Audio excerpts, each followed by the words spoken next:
In the middle of the president's tweet tirade on Saturday morning about President Obama wiretapping his phones, he also took the time to tweet about Arnold Schwarzenegger and The Apprentice, and he said Arnold Schwarzenegger isn't voluntarily leaving The Apprentice. He was fired by his bad, pathetic ratings, not by me. Sad end to great show. What do you think?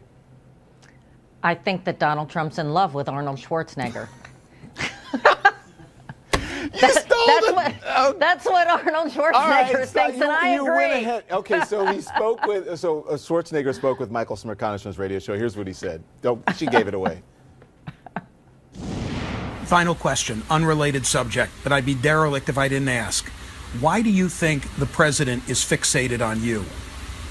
Why does he keep talking about you through his Twitter feed?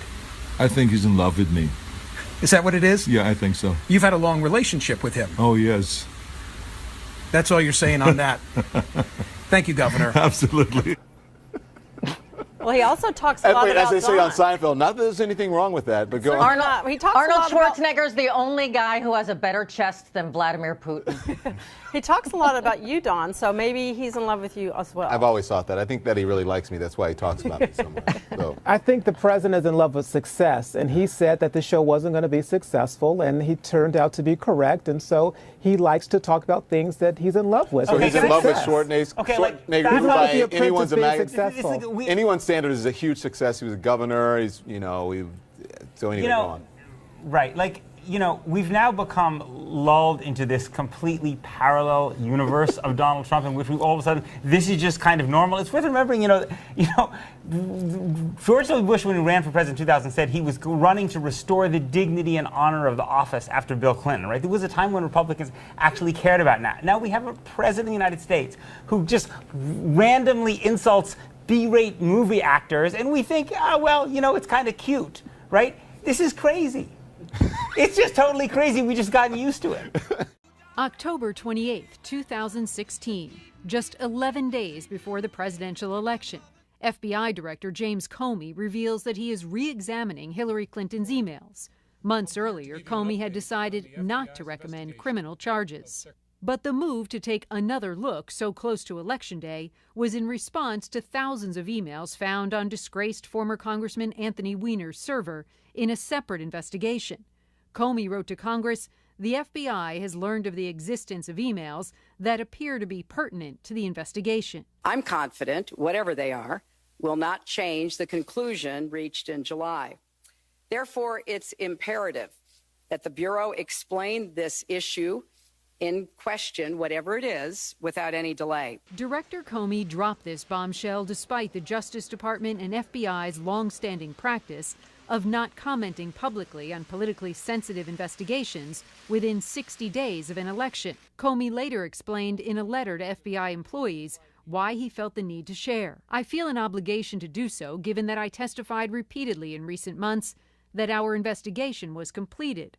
I also think it would be misleading to the American people were we not to supplement the record. But that's not the whole story. Turns out that same month, the FBI was also investigating Russia's meddling in the presidential election. Intelligence officials were looking at possible ties between Russia and Donald Trump's campaign. But none of that was ever made public in the lead up to Election Day. Only the renewed investigation into Clinton's emails. There is a very clear and extremely troubling double standard in Director Comey's actions. The director owes the American public and Congress a clear explanation of why there is a double standard. Long after the election, in January this year, Comey testified before the Senate Intelligence Committee. When asked whether the FBI was investigating connections between the Russian government and the Trump team, he would only say, "We never confirm or deny a pending investigation." I didn't say one way or another. You didn't say that there... That was my intention, at least. You didn't say one way or another whether even there's an investigation underway.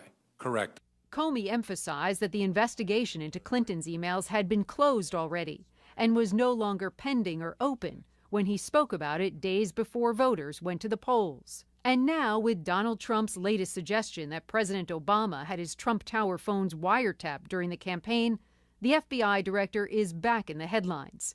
Comey was apparently incredulous over Trump's wiretap claims and asked his staff to reach out to the Justice Department to knock down the allegation. Long known for his bipartisan fairness, James Comey is certainly in a tangle with both sides. Randy Kay, CNN, New York. On Capitol Hill this morning, House members will start debate on the Republican plan to replace Obamacare. President Trump and Speaker Paul Ryan already faced some backlash from their own supporters, and Democratic leaders are also lining up against the bill. Nancy Cordes is at the Capitol tracking all the arguments. Nancy, good morning. Good morning, Gail. Members of the conservative House Freedom Caucus met for about 2 hours last night, and afterwards, some of them seemed more opposed to the plan than they had been before, saying that Republican leaders are going to need to get some Democratic support for this plan because they're not going to have enough votes from Republicans, and that puts the whole bill in jeopardy. It's a complicated process, but actually it's very simple. It's called good health care. The entire White House, from the president down, went to work Tuesday on skeptical conservatives. Vice President Pence headed to Capitol Hill to meet with them one-on-one. We're certainly open to improvements and to recommendations in the legislative process. But it's not clear the bill can be changed enough to satisfy some Republicans who say the tax credits used to help people buy insurance amount to a new entitlement program. There is a way forward, but the current way forward I don't think is going to work. House Speaker Paul Ryan argued the bill was crafted with plenty of input from GOP members. We didn't write this bill in my office on Christmas Eve like they did in Harry Reid's office and then jam it through to an unsuspecting country. Today, 2 House committees will plow ahead with debate on the bill, even though they are still missing some key details, like how much the plan will cost and how it will be funded. On that point, a website for the bill says only, "We are still discussing details." Oregon's Greg Walden is one of the bill's authors. You've criticized Democrats for years for pushing through Obamacare before people had a chance to read it. Aren't you doing the exact same thing? No, not at all. In fact, the bill went online live for the entire American people, all of you, all of us to read. Democrats who have read it say lower-income Americans will be worse off. This is a dumpster fire of a bill. But Utah Republican Jason Chaffetz argued those Americans may just need to examine their priorities. Maybe rather than getting that new iPhone that they just love and they want to go spend hundreds of dollars on that, maybe they should invest in their own health care. They've got to make those decisions themselves.